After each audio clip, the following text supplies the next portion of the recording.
Synthesis of fatty acids या synthesis of lipids कि lipids कैसे सिंथेसाइज होते हैं। ठीक है, तो अभी तक हमने एटीपी की प्रोडक्शन देख ली, अभी हमने प्लांट में कार्बोहाइड्रेट की प्रोडक्शन देख ली।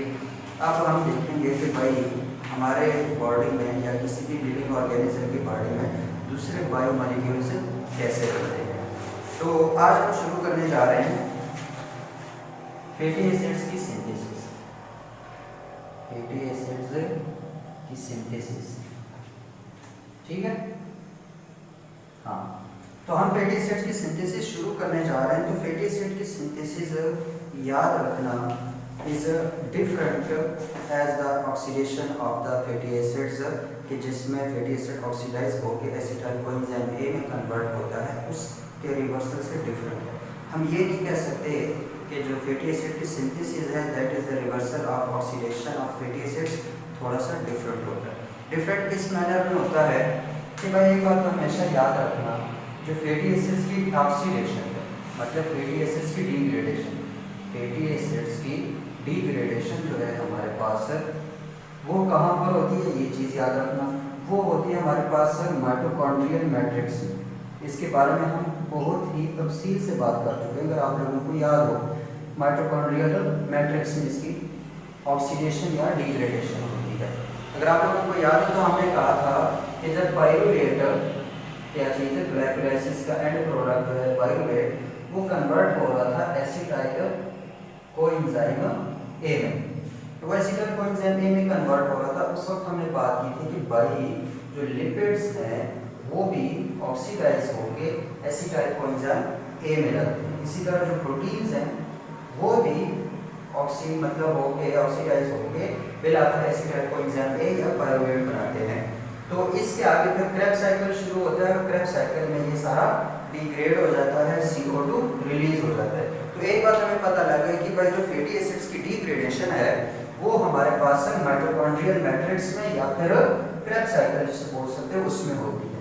जबकि हमारे पास जो फैटी एसिड की सिंथेसिस है, फैटी एसिड की सिंथेसिस जो है वो कहाँ पर होती है, वो साइटोसोल में होती है।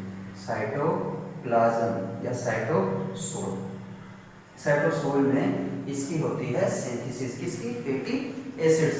फैटी एसिड की सिंथेसिस साइटोसोल में होती है। और याद रखना सिर्फ कार्बन नंबर 16 तक की फैटी एसिड्स मतलब परमिटेड तक की फैटी एसिड्स जो होते हैं, जैसे परमिटेड का एक फैटी एसिड है 16 कार्बन वाला, तो इसकी सिंथेसिस साइटोसोल में होगी। इसके आगे इलॉन्गेशन ओलिएट में या स्टीरिएट में वो फिर दोबारा से माइटोकॉन्ड्रिया में होती है, उसके लिए एक अलग प्रोसेस है। आज मतलब बेसिक चीजें समझिए, ठीक है। उसके बाद तीसरी और सबसे इंपॉर्टेंट हमारे पास डिफरेंस आता है भाई, वो ये आता है कि मेलोनाइल, क्या नाम है, malonyl coenzyme A is used in a synthesis of fatty acids, in a synthesis of fatty acids। Oxidation में कोई मेलोनाइल कोएंजाइम ए यूज नहीं होता, लेकिन सिंथेसिस के लिए जरूरी है कि हमारे पास मेलोनाइल कोएंजाइम ए प्रेजेंट हो। तो आज के इस लेक्चर में, इस बिल्कुल स्टार्टिंग लेक्चर में हम ये देखेंगे कि भाई मेलोनाइल कोएंजाइम ए प्रोड्यूस कैसे होता है हमारे पास साइटोसोल में, ठीक है। तो आज हमारे पास जो बेसिक थोड़ी सी डिफरेंसेस थी इनको याद रखना कि भाई ऑक्सीडेशन और रिडक्शन में फैटी एसिड्स के डिफरेंसेस क्या हैं। हमारा जो मेन कंसर्न है वो फैटी एसिड्स को सिंथेसाइज करवाना है, और फैटी एसिड को सिंथेसाइज करवाने के लिए हमें पता होना चाहिए कि जो मेलोनाइल कोएंजाइम ए है वो प्रोड्यूस कैसे होता है, ठीक है। प्रोड्यूस कैसे होता है, मैं इधर आप लोगों को मेलोनाइल कोएंजाइम ए का स्ट्रक्चर बताएंगे। सबसे पहले आप लोगों को पता होना चाहिए कि एसिटाइल कोएंजाइम ए का स्ट्रक्चर क्या है, क्योंकि एसिटाइल कोएंजाइम ए के स्ट्रक्चर को हम पहले भी डिस्कस कर चुके हैं। एसिटाइल कोएंजाइम ए क्या होता है, H3C double bond O S और कोएंजाइम ए, ये क्या है हमारे पास एसिटाइल कोएंजाइम ए। इसी को यूज करके हमने मेलोनाइल कोएंजाइम ए बनाना है, और दोनों में फर्क क्या है, एसिटाइल कोएंजाइम ए में 2 कार्बन होते हैं। कितने कार्बन होते हैं, 2, जबकि मेलोनाइल कोएंजाइम ए में हमारे पास 3 कार्बन होंगे, मतलब हमने एक कार्बन कहीं से इंट्रोड्यूस करवाना होता है। तो ये हमारे पास है एसिटाइल कोएंजाइम ए, इसके साथ हम मिलाते हैं HCO3 negative bicarbonate ion. Bicarbonate ion मिलाएंगे तो उससे बनेगा हमारे पास मेलोनाइल कोएंजाइम ए।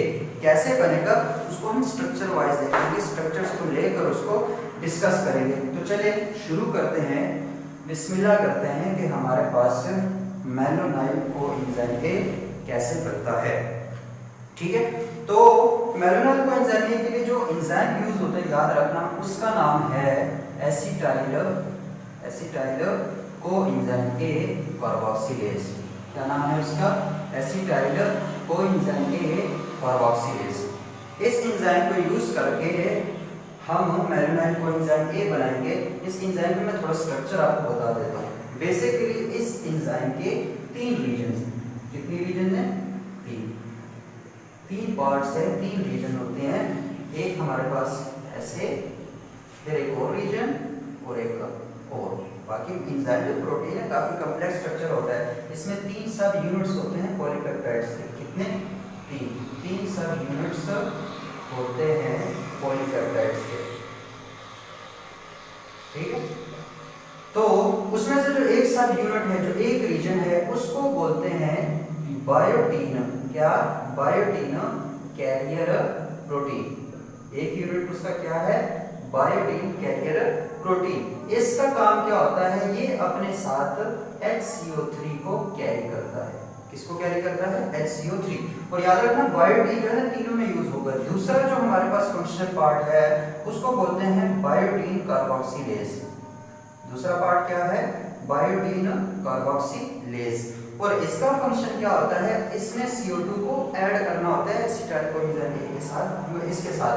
देखते हैं वो कैसे। और तीसरा जो हमारे पास पार्ट होता है उसको बोलते हैं biotin transfer carboxylase. Transfer carboxylase. ठीक है, 3 पार्ट्स हैं। कुछ किस एंजाइम के? एसिटाइल कोएंजाइम के कार्बोक्सिलेज के 3 पार्ट्स हैं। एक पार्ट है बायोटीन कैरियर प्रोटीन, एक पार्ट है बायोटीन कार्बोक्सिलेज और एक पार्ट है बायोटीन ट्रांस कार्बोक्सिलेज।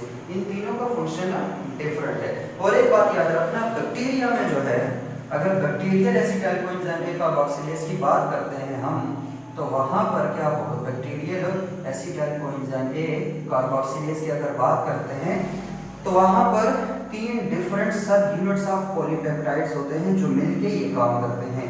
लेकिन अगर मैमेलियन या एनिमल सेल्स की बात करते हैं तो वहां पर, या जो हम अपनी बात करें तो वहां पर क्या होगा?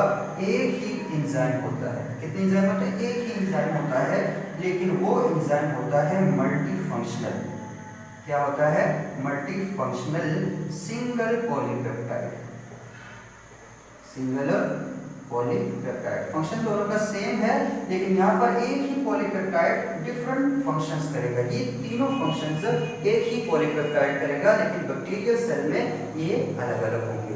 ठीक है, तो चलिए बात करते हैं। अब ये हमने कर लिया, हमने ये भी पता लगा लिया कि जो हमारे पास एंजाइम है उसके कितने रीजन्स हैं, क्या क्या पार्ट्स हैं और क्या क्या काम करते हैं। अब इसके मैकेनिज्म की तरफ चलते हैं कि कैसे।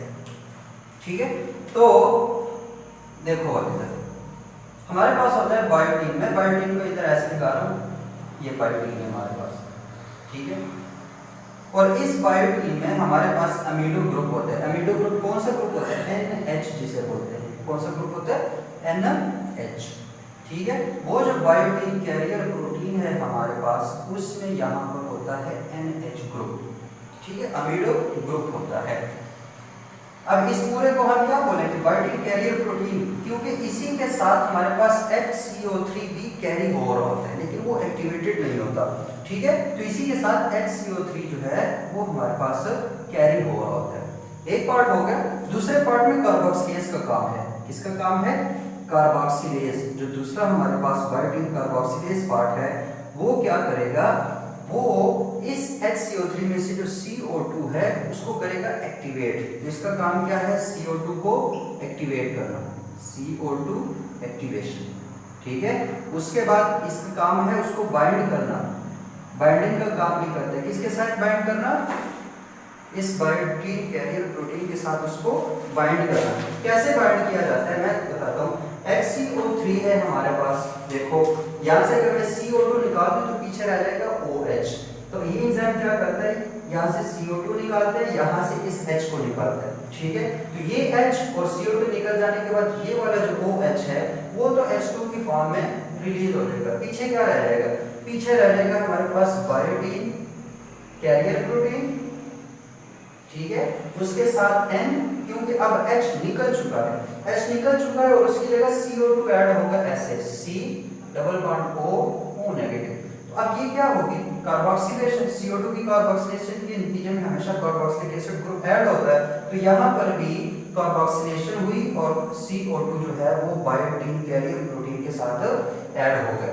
अब ऐड हो गया, इस स्ट्रक्चर को बोलते हैं बायोटिनाइल ग्रुप। इसको क्या बोलते हैं, बायोटिनाइल ग्रुप। बायोटिनाइल ग्रुप क्यों, कब बोलेंगे, जब इसके साथ CO2 जो है वो in the form of carboxylic acid functional group को अटैच हो जाएगा। तो इस प्रोसेस को, ये इस स्ट्रक्चर को बोलेंगे बायोटिनाइल ग्रुप। H2 को छोड़ दे, अब ये बन गया हमारे पास।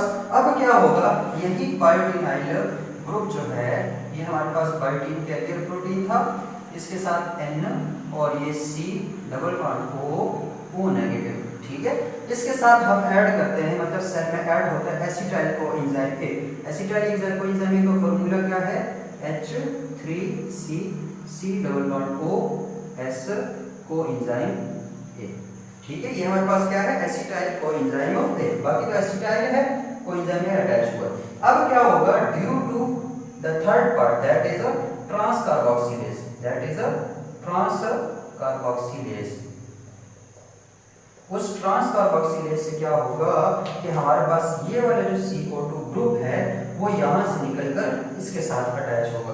कैसे अटैच होगा भाई, इस ट्रांस कार्बोक्सिलेज एंजाइम की वजह से हमारे पास ये जो 3 हाइड्रोजन थे, इसको मैं ऐसे बना देता हूँ, ये जो हमारे पास 3 हाइड्रोजन थे, इनमें से एक हाइड्रोजन रिमूव हो जाएगा, ठीक है, और यहाँ से ये बॉन्ड ब्रेकअप कर जाएगा। तो इस बॉन्ड के ब्रेक करने से और यहाँ से H रिमूव हो गया, तो ये वाला कार्बन जो है, ये वाला जो ग्रुप है वो इसके साथ अटैच हो जाएगा और इसका जो H था वो दोबारा से इसके साथ अटैच हो जाएगा। मैं इसको रिमूव कर रहा हूँ यहाँ पर, ठीक है। ये वाला हमारा रिमूव होना था, ये वाला जो हाइड्रोजन था ये रिमूव हुआ और यहाँ से ये बॉन्ड जो है वो ब्रेक हुआ। तो देखो क्या स्ट्रक्चर बनेगा, बायोटीन कैरियर प्रोटीन, उसके साथ N और यहाँ से H उसके साथ जुड़ गया। तो आप देखो ये दोबारा से हमारा जो एंजाइम है वो रीजनरेट हो गया, प्लस प्लस स्ट्रक्चर क्या बनेगा, इसको यहाँ पे बना लेता हूँ, देखो C double bond O S coenzyme A, इस तरफ C और 2 H रह गए थे और इसके साथ ये वाला कार्बन अटैच हो जाएगा C double bond O negative की फॉर्म में। अब ये वाला स्ट्रक्चर बन गया, ये भी कोएंजाइम A है, लेकिन इसमें 1 2 3 कार्बन है और इस स्ट्रक्चर को बोलते हैं मेलोनाइल कोएंजाइम A। तो फैटी एसिड की सिंथेसिस के लिए ये वाला स्ट्रक्चर का बनना बहुत जरूरी है। तो हम कहेंगे कि जब भी फैटी एसिड्स में मेलोनाइल कोएंजाइम A बनना होगा तो क्यों होगा, क्योंकि फैटी एसिड को सिंथेसाइज करना है। इसके अलावा एक और इम्पोर्टेंट बात जो आपको करनी, मतलब पता होनी चाहिए कि ये जो कार्बोक्सिलेज, ये वाला जो कार्बोक्सिलेज एंजाइम है ये ATP डिपेंडेंट है। क्या है, ATP डिपेंडेंट, मतलब क्या ATP होगी उसको एनर्जी देगा उसको, तब जाके हमारे पास बायोटिनाइल ग्रुप बन सकता है। अगर ATP ना हुई तो ये काम नहीं हो सकता। तो हम कह सकते हैं कि इसका जो कार्बोक्सिलेज पार्ट है या ये जो वाला रिएक्शन है, 2 स्टेप्स रिएक्शन है ना। एक स्टेप ये हुआ जिसमें बायोटिनाइल ग्रुप बना, दूसरे स्टेप में क्या हुआ, बायोटिनाइल ग्रुप में एसिटाइल कोएंजाइम A ऐड हुआ और हमारे पास मेलोनाइल कोएंजाइम A बन गया। तो ये ATP डिपेंडेंट रिएक्शन है, यहाँ पर ATP की जरूरत हमें पड़ती है। तो this was all about the synthesis of malonyl coenzyme A। अब आगे जाके मेलोनाइल कोएंजाइम A के बारे में हम पढ़ेंगे कि ये क्यों जरूरी था बनने के लिए और ये ऑक्सीडेशन में क्यों यूज नहीं होता। वो इंशाल्लाह हम नेक्स्ट पार्ट इस लेक्चर का नेक्स्ट लेक्चर में आपके साथ शेयर करेंगे। तब तक दुआ में याद रखिएगा। अल्लाह हाफिज़।